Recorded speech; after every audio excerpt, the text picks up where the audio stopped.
Welcome to the BiggerPockets Money podcast, Finance Friday edition, where we interview Amanda and talk about lean fire, portfolio optimization, and life transitions. Hello, hello, hello. My name is Mindy Jensen, and joining me today is the man, the myth, the legend, Kyle Mast. Thank you. I don't know that I can live up to any of that, but it's good to be here. Kyle and I are here to make financial independence less scary, less just for somebody else, to introduce you to every money story because we truly believe financial freedom is attainable for everyone, no matter when or where you're starting. Whether you want to retire early, travel the world, go on to make big time investments like real estate, start your own business, transition out of a job you don't like, we'll help you on your financial journey to get money out of the way so you can launch yourself towards your dreams. I am very excited to talk to you today. I'm very excited to talk to Amanda today because she has a real estate portfolio and we're BiggerPockets and we'd like to talk about real estate. But one of her properties in particular, I don't really love and she doesn't really love. And I don't think you really love it either, do you? Oh, probably not. Yeah, it'll be a cool conversation because they're kind of in a life transition point with, their jobs or their work life is really intense right now. There's not a lot of family time. They've got some young kids and they've done well with some investments and they're just trying to figure out what the next step is. So yeah, it should be really good. Yeah. I think that a lot of times people will buy a property and then feel married to it so they don't ever go back and reconsider it. So one of the things that we give Amanda today is some homework to go and run the numbers for keeping the property and run the numbers for selling it outright. I am excited to see what happens with her property. But before we talk to Amanda, I have to tell you that the contents of this podcast are informational in nature and are not legal or tax advice, and neither Kyle nor I nor BiggerPockets is engaged in the provision of legal, tax, or any other advice. You should seek your own advice from professional advisors, including lawyers and accountants, regarding the legal, tax, and financial implications of any financial decision you contemplate. And while Kyle is a CFP, he's not your CFP. Kyle? That is correct. I'm a CFP. I have done this professionally in the past, but I am not your CFP. I'm just trying to help and give some ideas here today. Yes, he does not have enough information about your specific situation or about the specific situation of Amanda to give actual CFP level advice. This is more of, this is what I would do if I had these same set of circumstances and goals. So without further ado, let's move on to our money moment, Kyle. We have a new segment on the show called The Money Moment, where we share a money hack, tip, or trick to help you on your financial journey. Today's money moment is, are you having trouble with impulse spending? Call your credit card and debit card companies and have them set a personal daily and monthly limit. Many credit card and debit card companies allow clients to evaluate their own finances and decide on a personal spending limit. Some companies that allow users to set these limits are Discover and Capital One. Today's guest is Amanda. She and her family have reached lean fi through several rental properties. Yay! But they're too lean to quit all forms of W-2 jobs. Amanda and her husband are both burned out in their current positions working at a coal mine and are looking for guidance on their next financial moves. Amanda, welcome to the BiggerPockets Money podcast. I'm so excited to talk to you today. Yeah, thank you, Mindy. We are going to jump right into it because we have a lot to discuss. Let's look at your money snapshot. I see a take-home salary of approximately $6,200 a month after paying into 401k and index funds after insurance and taxes. So that breaks down to W-2 income, VA disability income, and approximately $39,000 annually from rental income. The rental income looks like it's about $4,200 a month. We actually don't use any of that except for back into the rental business so far. So far, we've just been snowballing it into paying off, the BRRRR and different expenses and then acquiring new properties. Okay. I'm seeing a total of monthly expenses at around $8,800 a month. Home improvement, $331. Groceries and restaurants totaling almost $1,700. How many kids do you have? I have 4 kids. 4 kids. Okay. And are any of those kids boy kids? Three of them are boys. Okay, so I'm guessing they eat like linebackers, although so do girl kids. So it's not like you're saving a lot of money if you had all girls, because I have two girls and they eat like crazy too. But 1,700, I'm wondering if there's anything we can do to bring that grocery budget and restaurant budget down. We'll talk about that a little bit later. Very low alcohol budget. We have a husband work budget, and this is more like gas to get to the to get to work, work clothes, snacks, things like that. $160 a month. Healthcare, including the gym, the daycare, vitamins and supplements, doctor copays, medical or medications, things like that. $771. I don't really know that there's much you can do to reduce that, simply because there's 6 of you and we live in the United States and it's expensive here. Automotive, $984. We're definitely going to talk about that. Utilities, $584. That seems a little bit high. And I'm wondering if that is just for your personal residence or if that is for all of the rental properties that you have combined. Kids' childcare and small activities, $1,300 a month. Eventually that will go away, but that looks like something that's going to be around for a while. Clothing, $200 a month. Shopping, $45 a month. Travel, $832 a month on average. Gifts, $50. Miscellaneous, $200. Mortgage, $1,600. That's a real win, the $1,600 mortgage. So total $8,800. Total income, $10,400.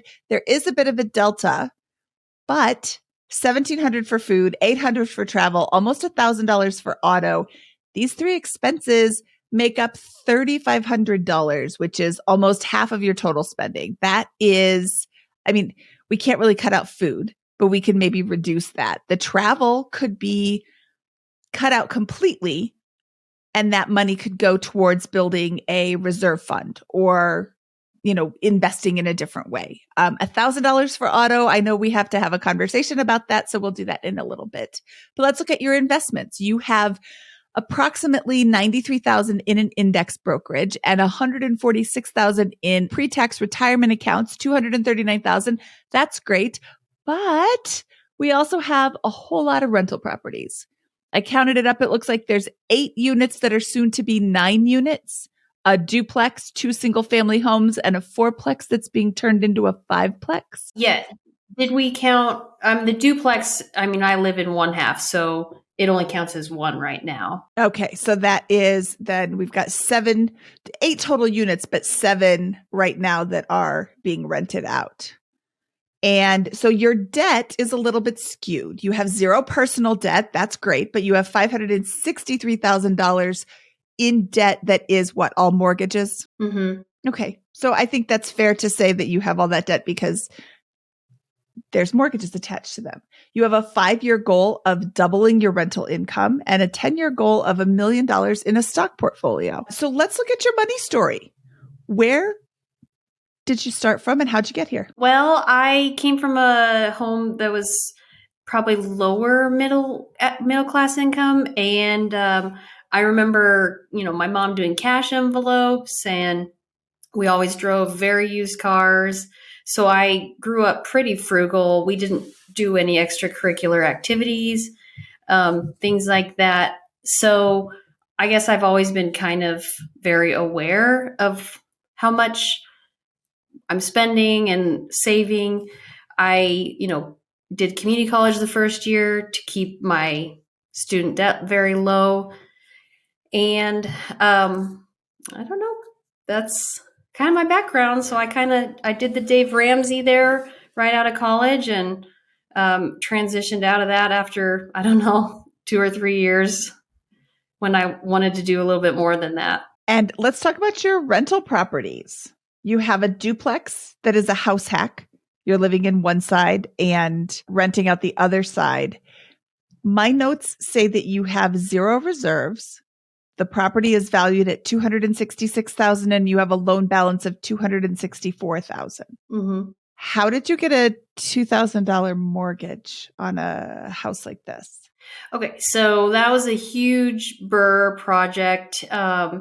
we kind of ran into it off market and bought it from the seller, and it took 18 months to rehab.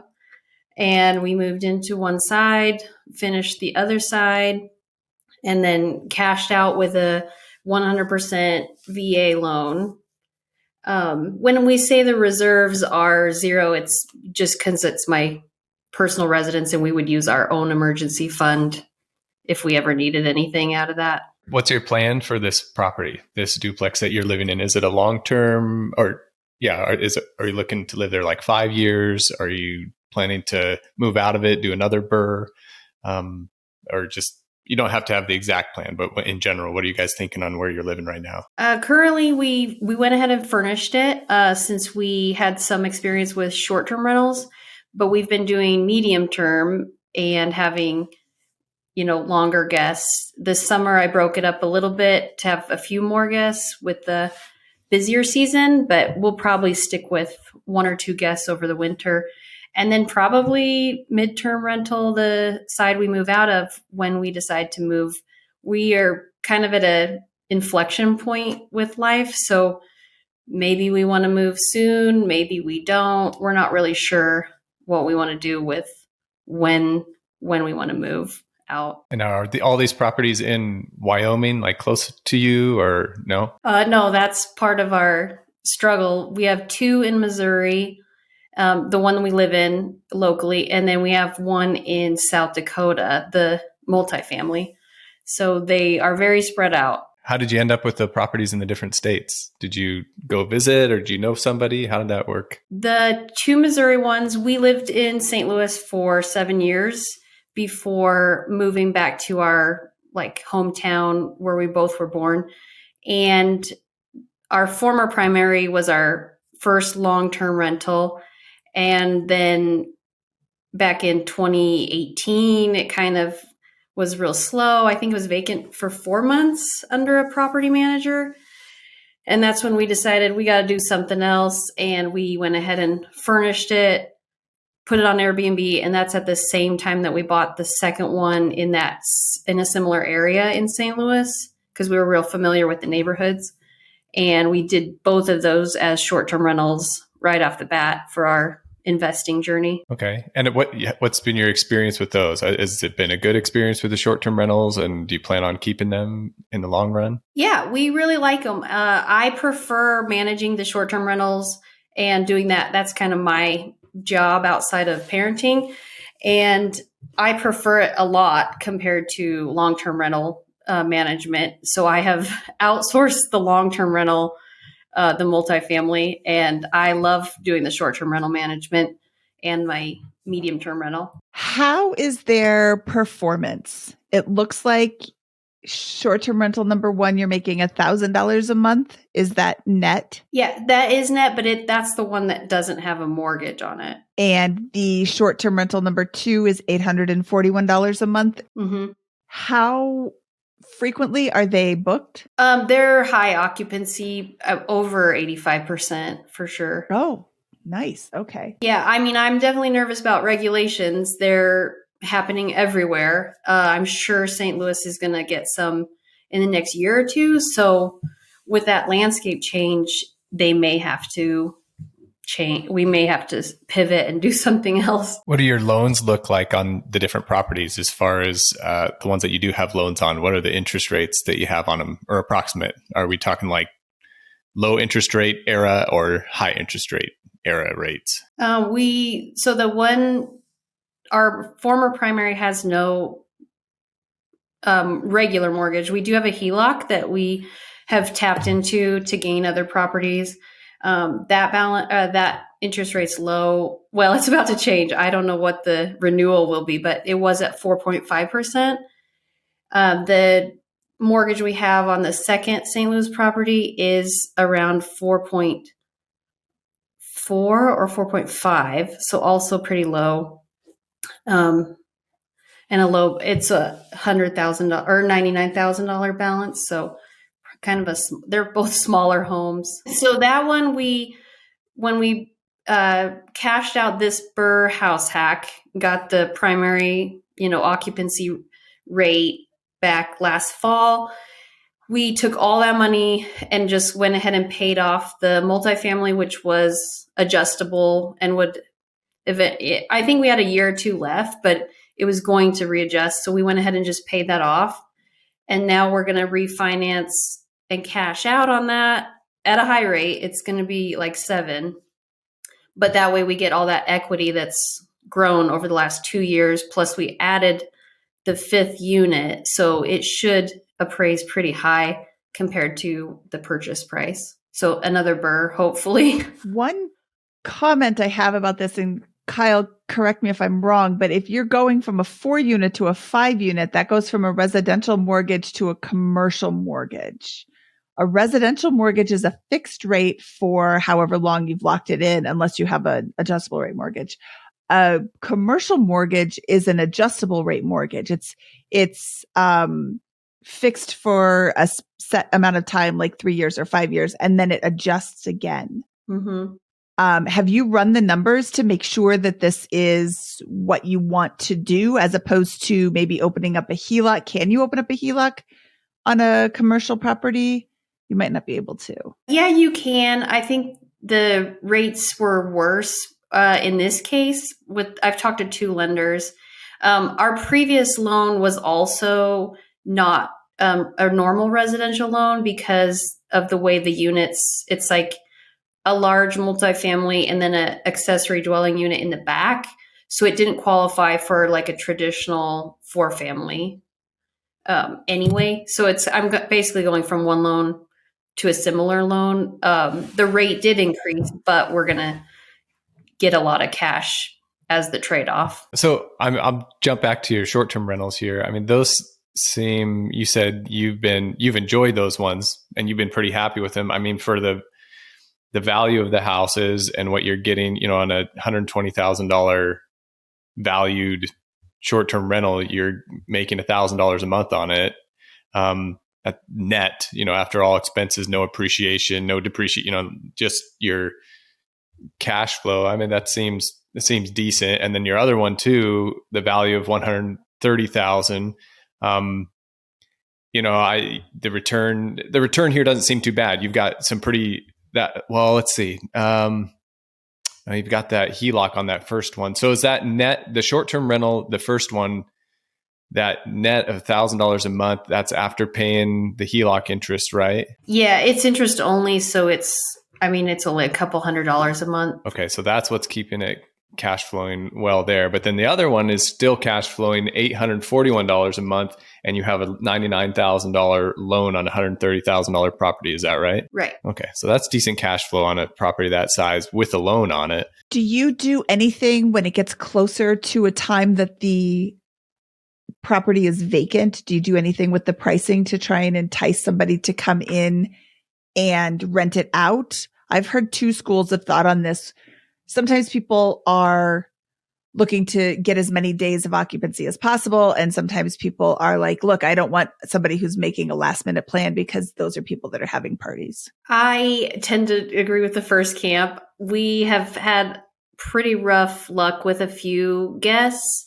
So I do not I have a threshold, and I just will be vacant rather than have, you still pay utilities and, toilet paper, supplies and stuff like that. So your expenses are not zero, even if there's somebody there at a low rate, if that makes sense. So I guess I'm saying I feel like there's a threshold where I'm not willing to go below a certain nightly rate. So I don't really do a whole lot to try to get, I do allow one night bookings, which a lot of short-term rentals do not. And we've been okay with that as long as they have a good review prior to staying with us. 85% sounds great. But you might want to check on the area, because if you're too high, if you're higher than what the occupancy is on average for the area, you might want to look at your pricing a little bit, and you might be able to price higher, make just as much or more, and not have people in your property quite as much. Or if it's low, which I doubt the occupancy is low with the 85%, but you could be pricing a little bit too high to begin with. But there's AirDNA, a couple other sites that you can check to see the pricing and the comparables on that. we're asking kind of detailed questions on what's going on with the rentals, and it just kind of helps us gives us a better idea of how you feel about the rentals and how you feel about the situation that they're in. Maybe we'll transition for just a little bit to see, like what your goal, we kind of covered the goals that you have. Maybe talk a little bit about, you guys are at what you call lean fi. You are not enjoying your jobs right now. Is that or are you ready to be done with them? Kind of tell us what decisions you're looking at this point in life, and what we can help you talk through to maybe have some options going forward. Yeah. So we've been working kind of grinding pretty intensely these last 4 years to, my husband's the one with the W-2, and his job is pretty, not quality of life friendly. And so my job as the full-time caretaker has also been a little bit, I'm burnt out on that, because his job doesn't allow him to help as much as, say, a typical job. So we're both burnt out after 4 years of that schedule, as well as adding all these rentals to our life. So I manage those with my time, plus taking care of the kids. And then he works this shift work that is pretty brutal as far as family life goes. Yeah, definitely. Have you guys given any thought to what you would do after you leave your current jobs? Like for income, would you consider switching employment? Yeah, I think so. I think that's kind of where we're at. I mean, I would love to maybe transition as the full-time work, be employed full-time. And Trevor would love to be a stay-at-home dad for a while. We're just kind of in that weird spot where, do we leave his high-paying job now, or do we try to stick it out a little longer? His background is not as friendly. I mean, his work experience, he's military, private contracting, nonprofit, and now at a coal mine. So it's kind of like a weird hodgepodge of experience. Mine is in graphic design, so it could be more marketable. However, I've been out of the workforce for a decade, so that's also very intimidating. Have you given any thought to doing anything freelance? So I do have like a very small amount of freelance work, but yeah, that I suppose would be very flexible. So that would probably be a good place to start. Getting clients is also quite a bit of work.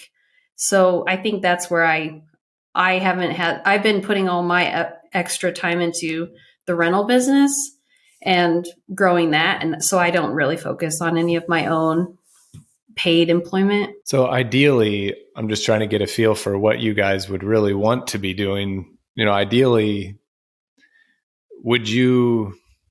I'm trying to think the best way to word this. Would you want to be like flexibly employed, maybe managing several short-term rental properties, since that you kind of mentioned that that's something that you enjoy, and then have your husband to work, maybe be able to come home more often, have a less stressful job with more regular hours? Would that be like a solution that would kind of work for you guys, or to be able to move you in the right direction? Because it sounds like we need to find kind of a medium ground, because there's no like, we need to quit right now, go do the real estate, or quit and just go do graphic design. But there's some lead time for that. So like, what's a transition possibility, or how do you see, like, the graphic design is a good option, but when you were talking earlier, the fact that you mentioned that you enjoy the short-term rental piece, and that those are cash flowing, and that you'll probably get better at managing those over time, that maybe that's something that, you basically already built clientele, or maybe you have some experience,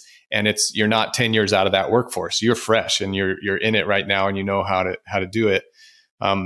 Is there a possibility that you could focus more on that? And even, I don't know, this multifamily property, how attached you guys are to it. You're going to refinance and pull the cash out of it. Is there any option that you would want to unload that one and to do short-term rental properties. And I'm not trying to push you short-term rental, but I'm just trying to get you to think through like, what would your ideal situation be? That's not like we're retired, but like from a working, continue to make some income situation, what would that look like? Yeah, I think you're close for sure. I mean, if I had a small part-time job and my husband had a small part-time job and we kind of flip-flopped and then also worked on a new property or acquiring a property, we did a lot of the work ourselves, DIY. We totally enjoy that and love it. But I think just a little more balanced where I'm not parenting to where I'm exhausted and he's not working to where he's exhausted. I think the scariest part is the cost of properties right now has skyrocketed as well as the rates. So it feels, I mean, I've been watching a market in Florida for months and months and months, and none of the numbers work. And that may be just the MLS listing as my strategy. That's not going to work. But yeah, I would love to have, like I said, in my goal, double the short-term rental income for sure. Do you see any way to double it without doubling your rental property counts? Let's look at the short-term rentals that you do have. Are they close to any of the attractions that are in St. Louis? Could you make them into a destination? There are some really great short-term rentals out there that have, like, they cater to bridesmaids or the bachelorette parties, or they cater to hunting, or they cater to football games, or they cater to, all these different things. Can your unit cater to something or several somethings that would make people want to go there? And even better, take pictures while they're there so other people can see them too and want to go too. I don't know that the two houses that we have in St. Louis could gross much more. They're pretty small, so they're limited with number of guests we can have. Like we would not advertise for parties at the house or big groups. But I mean, my husband and I love that idea. Like, we would love to have these really unique Airbnb rentals to basically entice people. But I think more rural is going to be where that's at, like getting away out of the city where there's not going to be all these like regulations and neighbors to kind of make those unique stays. And we would love to invest in that. We just, I think, feel maxed out on our time to explore how to acquire a property that could do that. How much equity this fourplex, 5plex, I'm just like zeroing in on this. Not that I want to like eliminate it, but I want to make sure. So I was talking to Mindy and Kaylin before we got on here that I had a few bad experiences with some fourplex properties, and where they were bad investments. I'll just completely say that, and where there was a lot of cash that went into them. So when you have less control of a property, which it sounds like, you have a property manager doing this property, it allows for some of the expenses to creep up a little bit more, and maybe you can't force as much equity. Although you're adding the fifth unit on this one, right? You're bringing it from a 4 to a 5th, or you already have? Yeah, it's nearing completion, so it should be filled in the next couple months with a tenant. So when you're pulling how much cash are you expected to pull out of this when you refinance it? Well, I have not had always the best luck with appraisals, but I am certainly hoping for around $300,000 out of the property. So a value of around $375,000. We bought it for $205,000. So I want all my cash, my original cash out, plus what we put in to make that 5th unit. So $300,000 in cash. So let's say $250,000. Let's round it way down to $250,000, which is not ideal, but that'd be great if you got the $300,000. But so now, what are your plans for that $250,000? Do you have any plans for that? I mean, I wanted to go ahead and pay off the HELOC for now and just use that as a backup. I mean, no reason to pay interest on that when I'm paying high interest on the property. And then, yeah, we basically want to do another short-term rental. we were hoping for warm climate. So that's why I've been watching Florida, because we have very long winters. They're about 10 months long where I live, feels like it.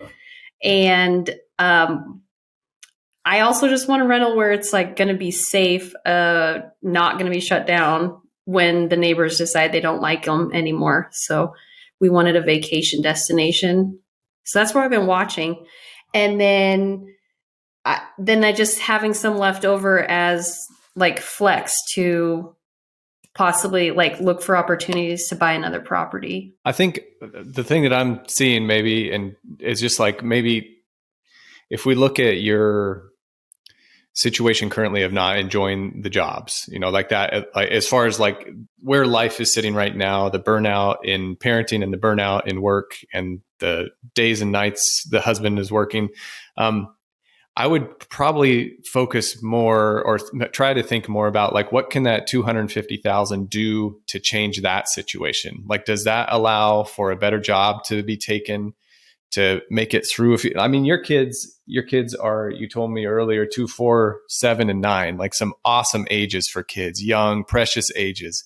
And maybe these funds are funds that you use to kind of bridge a gap of taking some employment that maybe pays less, but allows some sanity and some family life back in. And if we come all the way back to your house hacking currently, correct, in a duplex where you're living in one side and rent out another one, maybe you make it something as simple as you move out of that one, you turn that into a midterm rental like you were talking about, and maybe you do another house hack. But because you do these little stacks and you have this big chunk of cash, you can take get a better employment situation, better family life, and at the same time, slowly build a couple doors, not necessarily taking that 250 and throwing it just towards another short-term rental somewhere in Florida, which would be a good long-term investment. But you've got like some more family lifestyle needs right now, which are important. And you guys have done a good job. You've got some real estate here. You've done a good job of building some stuff up. You really have. And maybe it's time to take care of your young family for just a little bit and not focus so much on like let's get financially independent. Maybe you need to just become like, I don't know what you would call it, time independent a little bit, or like give yourself some more breathing room so you can feel like a family and make good plans. And maybe you move a little slower, but you're sane and happier along the way. I really love that perspective, Kyle. And it has taken me a really long time to embrace this stepping back mentality. And I hope that Amanda at a younger age can figure that out way earlier than I did. I'm looking at these numbers for the fourplex, and it looks like it was bringing in $1,420 a month when it was a fourplex. But because you're pulling money out, because you're refinancing into a higher interest rate, adding that fifth unit is going to reduce your income to $400 a month. If you sold this property outright, you would owe taxes and income, depreciation recapture. Have you done the math to see if it's worth keeping versus letting go? I don't think I have really, because in my mind it's a burr. So if it exists and it pays for itself, it felt like keeping, because we'd be getting out, I guess maybe 50,000 more to sell it outright. But no, I haven't. I don't think I've tossed that around too much, because I was like, well, if I don't have to deal with it and it didn't cost me any money, why not just keep it? And then someday I could refinance and cash flow a little better, or rent. The property manager is raising the rents a lot compared to what I did. And so that will help. They'll continue to go up. But yeah, we should think about it, because I definitely don't love it. I would just look at the numbers. It can be an emotional decision. Oh, I bought this. I'm going to continue down this road. But numbers are facts. There's no emotion involved in numbers. So just look at, and maybe the numbers say, no, you should keep it. Or maybe the numbers say, now's a great time to get out. Go down to Florida, buy a duplex down there and house hack down there, and medium term rental the other side of your duplex. Maybe you're making more money that way. Or then you're getting out of the 10-month winter. I used to live in Wisconsin. I totally understand not wanting to be in that winter. You get the sun, you get time back with your husband because now he's not working those crazy swing shifts, which are horrible. And whoever invented them, I hope they had to work them too. He could look for a job because you've got this cash from the sale of the multiplex that you are taking down there. It's not an immediate need to go get a new job. On the other hand, the numbers might say it would cost you money to sell this property, so don't do that. So just taking a look at those numbers, running them, having a conversation with your husband. What do you think of these two options could give you more clarity on what your decision should be. But you don't love the property and it's got a lot of money sitting in it. So something to consider. You said you purchased that property with kind of during COVID because of COVID, because short-term rentals made you more nervous. So you just have maybe also keep in mind your decision making, like there's some emotion involved in that decision. I don't think that's bad emotion. I actually think that's pretty smart because that's diversifying. But you could also, if you ended up selling that property, you could diversify and house hack more and have more long-term rentals, or long and midterm rentals, but in a slower process.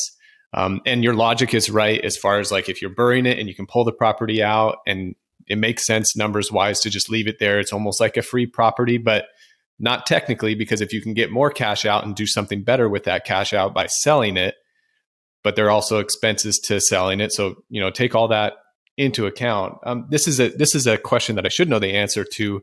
Is there a limit on the number of VA loans that you can have? Yeah. And I have tried to understand that a little bit, but I don't know that we could do another one. Maybe there's like a threshold, and it depends on where you live, about how many you've taken out. And each time you take it out, it applies to that threshold. It's called eligibility. And you can't keep houses that you have used the VA loan on. So I think if we tried to do another one, we would probably have to sell all of the houses. But it maybe depends on the lender. It maybe depends on the VA person that they're connected to. It's like the most complicated. I don't know. I don't know that I could use it again unless we got rid of our first house, the first short-term rental, and the duplex. Okay. Yeah. That's just a question. It's a product that is very unique and only some people can use it. So if you can use it more, that would be a whole nother house hacking thing to check into, but I really don't know the rules behind it. Yeah. I mean, if you were to live in flip and snowball that 2 or 3 times, that would be the smartest way, I think, to build a real estate empire, to keep rolling your equity into a new property and then a bigger property. But because we did buy and holds, I think it was not the best strategy. And you just don't know that when you're, 25 and getting your first house. I think you have a great opportunity in this asset that you have of this 5-plex that you're either cashing out or selling. Say there's 250 to 300,000 that you can do something with to change your life situation. Most people would not have that option right now. They might be in a situation similar to yours, like burnout. It sounds like I'm 38, so I'm like right in the same age bracket. And this is the age when the kids are little, the jobs are busy, and it just is intense. So if you have a way to mitigate that, be careful with this little nest egg that you have and really think through what decision with that will make your life better and improve your long-term goals. You can buy another good property somewhere that cash flows and you reinvest it in that property and it builds for the long term. That's great, but that doesn't do anything for your current situation. Like, try to think through a way that you can use this money to improve your current situation, whether that means that you live off of 10,000 of it for 3 years. Like you put 10,000 towards your budget each year from this 250. That's not a crime. It's totally fine to do that. And you invest the rest of it in something. Say you take 50,000 of it and use that to live 3 years plus some part-time jobs. You can do a lot of different things. Don't think that you have to use all that money to reinvest it, to build your wealth. And then otherwise it's not going to be okay. Your kids are, some people say, you've got 18 summers with them, and you don't get those back. So if you can invest some of that you guys have done a good job of investing in these properties and have built some things up. And the fact that you bird something and you'll be able to pull out this amount is really good when you're at age, 39 and 40. That's awesome. So, take that opportunity to make some decisions that will change, maybe the course of your life for the next 10 to 20 years for both you, your husband, and your kids. So we don't need to obsessively look for a high ROI property at this moment, is what you're saying? A CFP, but I'm not your CFP, so I can't give you specific advice. But that's what I would do. If I was in your situation, okay, I would be looking for a way to relieve the stress on the family, because the other stuff, you already know how to do the other stuff. You've been doing it. You're not perfect at it, but nobody is. And that stuff will come. But, try to think through, how can I knock both of these goals forward at the same time? But, 10 or 20 years from now, you're not going to be like, oh, I'm glad I just burnt out for another 10 years and invested in this Florida property. That was great. You're not going to say that. You'll be glad I spent more time with my 4 kids and we got ourselves in a better situation mentally and physically. That's where you're going to wish you had done that if you don't do it. That's my personal opinion. If you can't tell, I feel a little strong about it. Okay. No, I love it. I think that's helpful. Thank you. Yeah, Kyle, that's coming through loud and clear. And I love it. You're absolutely right. I saw something online the other day. It said, your boss won't remember that you worked late and missed your kids' recital, but your kids will. And I was like, oh my God, that makes me feel so horrible. But absolutely true. And if we look at changing jobs, if we look at a Florida move, this pie in the sky idea where he quits, you quit, you move to Florida, he gets a new job, you're now staying at home full time, or you get a full-time job and he's staying home with the kids full time. That gets rid of childcare, which is a $1,300 expense. Maybe you get better health insurance and that reduces your healthcare plans. Maybe you get different grocery shopping. When you are high stress and everything is always last minute, you're going to the grocery store and just grabbing something. You're going to the restaurants and just grabbing dinner out. The travel, you're already in Florida. You just drive to the beach. Like every day you drive to the beach. It's awesome. I can see a lot of opportunity to reduce some significant expenses on a monthly basis. I can see you cutting out $1,500, $2,500 easily if one of you didn't work. So you don't have the childcare issue. Because you don't work, you have more time during the day to get to the grocery store and do meal planning and cut back on the restaurant expenses. You have, your utilities will be the same, $584, because you'll be spending a lot on air conditioning. And again, this doesn't have to be a decision you come to right now. This is a conversation. This is a math problem. This is a, what if? Talk to a CPA who can look at your specific set of numbers and say, hey, based on this, you're going to have depreciation recapture of X number of dollars. This would be your tax burden if you sold the property. And that can be something that is considerable. That's something to keep in mind. Maybe you bought it so recently that you don't have a huge depreciation recapture. You just have a lot of gain. Maybe there's a 1031 option. You should speak to somebody who has a lot of experience with the 1031, but you could 1031 into a duplex. I don't know if you could 1031 into a duplex if you're going to live in one half of it. So that's something to talk to a CPA and a 1031 expert about. But I think there's a lot of options out here. You don't love this multiplex. I don't really love this multiplex either, just based on the bare bones numbers that I see. It's out of state where you don't have any other rentals. It is costing a lot of money for this refi. How far into the refi are you? I mean, I'm just waiting for him to get the appraisal back and tell me what my numbers are. Okay. So you're pretty far down the road with the refi. Yeah, but it's not a commitment until we sign. So Right. You would only have to pay for the appraisal. Yeah. I would just, when your husband has those 7 days off, day 2 or 3, let's have a conversation. Here's all the numbers that I've gathered. Let's discuss the different options. Here's some cities with some houses available that we can go and check out. Or, if you're still able to travel right now, take a quick pop down to Florida and look at some houses and see, oh, wow, this is really great. Or, oh, this is what you can get for this price. Never mind. We're going to stay put. Being in a property is way more eye-opening than just seeing pictures. You can't smell a picture. And, you don't have to move to Florida right away too. If that's even a goal of yours, you can always dial things back, but not make too many life changes at once is maybe the thing that sometimes people say, that maybe you dial back the job and then you move, but you can do it all at once too. I saw in the notes here, road schooling the kids or something is potentially a goal. So yeah, get out of Wyoming, take a year trip and live off of some of your savings. This is terrible financial advice, but it sounds wonderful. And then end up in Florida, there's all kinds of things that you can do. And because you have this financial, I'm not going to say windfall because it's not, you've built this, but it's coming to you, and this is a good opportunity at a very specific point to make some decisions that could change the next 10 to 20 years. Yeah. Okay.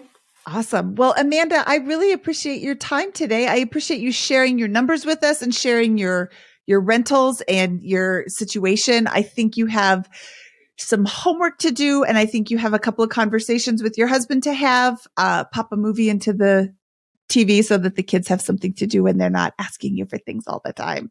But having an uninterrupted conversation with your husband, or series of conversations with your husband about your options, is really key. The most important thing is that you're both on the same page. This is what we want. Maybe even have a goals conversation first. It could be several conversations. Scott and I have an episode 157 where we talk about having a money date with your spouse.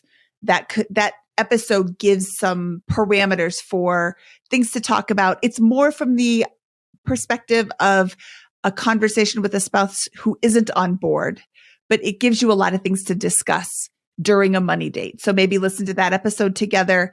Talk to each other about your big goals, your small goals, what he would really like out of life, what you would really like out of life, and just work together to find a solution that makes you happy, that makes him happy, and that allows you time with the kids that you have. Yeah, definitely. I love it. Awesome. Amanda, thank you so much for spending time with us today, and we will talk to you soon. All right. Thank you so much. Thank you, Amanda. All right, Kyle, that was Amanda. I have to say, I really loved your advice to consider pulling back, consider selling this house or taking the refi and living off of it for a little bit. So many people that we talk to are so rush to the end. I can't wait to get there. I can't wait to get to the end. And what I've discovered is that the journey is just as important as the end result. And I'm really glad you brought that up. Yeah. I mean, it's only because I've been guilty of the same thing. In the financial independence community, it's really easy to get fired up about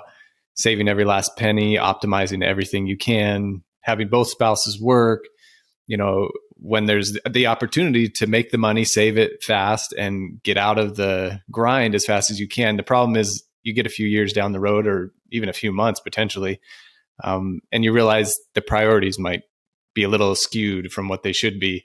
But at the same time, the nice thing about being so aggressive in a financial independence journey like Amanda has been recently is that you are saving so much so that if you do get burnout or you do need to make a life change, you now have the option to. Or if you do need to slow it down because you've done well for the past few years, you weren't not paying attention, you were trying really hard, you have more options than if you had not thought about it or planned at all. So, that's kind of what gets you to where you need to be. But sometimes it's time to take a pause and just back up for a moment and see what's really important, and then decide which direction you need to go going forward. Like you said in an earlier episode that we recorded with Joe, the personal trainer / cop, flexibility is key. And when you have amassed a plan, a pile of money, investments, and a cushion, you have more flexibility. And I'm hoping that they can look at their flexible situation, look at their flexibleness, their flexibility options, and decide on something that really gives them some peace and enjoyment out of their life. Definitely. Me too. I hope they're able to use what they've built to bring some, like you said, some peace to their young family, which it sounds like they could really use a rest right now, really. So hopefully they get it. All right. Well, Kyle, thank you so much for joining me today in place of Scott, who's out gallivanting around doing who knows what. I appreciate you showing up today. Should we get out of here? Always fun being here. Yep. Let's get out of here. All right. That wraps up this episode of the BiggerPockets Money podcast. He is Kyle Mast, and I am Mindy Jensen saying, out the door, dinosaur. BiggerPockets Money was created by Mindy Jensen and Scott Trench. Produced by Kaylin Bennett. Editing by Exodus Media. Copywriting by Nate Weintraub. Lastly, a big thank you to the BiggerPockets team for making this show possible.